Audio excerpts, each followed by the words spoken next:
Manila.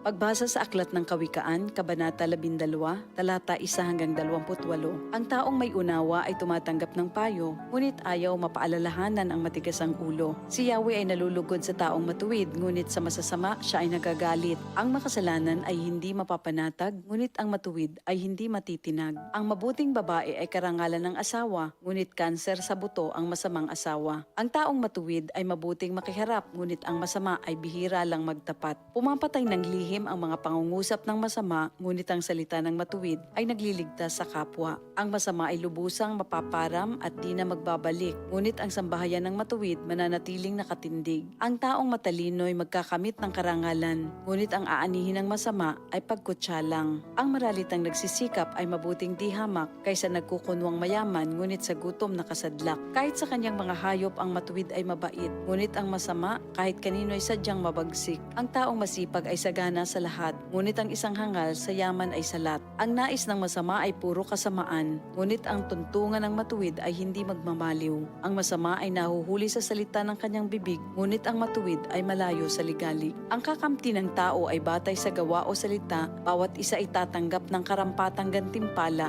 Ang akala ng mangmang ay siya lamang ang tama, ngunit handang tumanggap ng payo ang taong may unawa. Ang pagkainis ng mangmang kaagad nahahalata, ngunit ang mga matatalino di pansin ang pagkutya. Sa pagsasabi ng tapat, lumilitaw ang katarungan, ngunit ang pagsisinungaling ay lumilikha ng kapahamakan. Ang matalas na pananalita ay sumusugat ng damdamin, ngunit sa magandang pananalita, sakit ng loob ay gumagaling. Ang tapat na labi ay mananatili kailanman, ngunit ang dilang sinungaling ay hindi magtatagal. Ang nagbabalak ng masama ay mag-aani ng kapahamakan, ngunit ang nag-iisip ng mabuti magtatamo ng kagalakan.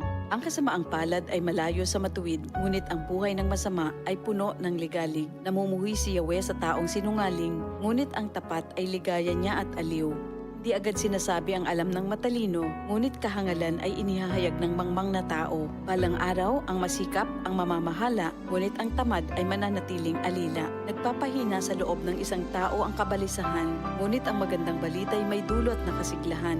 Ang payo ng kaibigang matuwid ay isang gabay, ngunit ang daan ng masama ay tungo sa pagkaligaw. Hindi makakamit ng tamad ang kanyang hinahangad, ngunit ang masikap ay laging may magandang hinaharap. Ang matuwid na landas ay patungo sa buhay, ngunit ang maling daan ay hahantong sa kamatayan.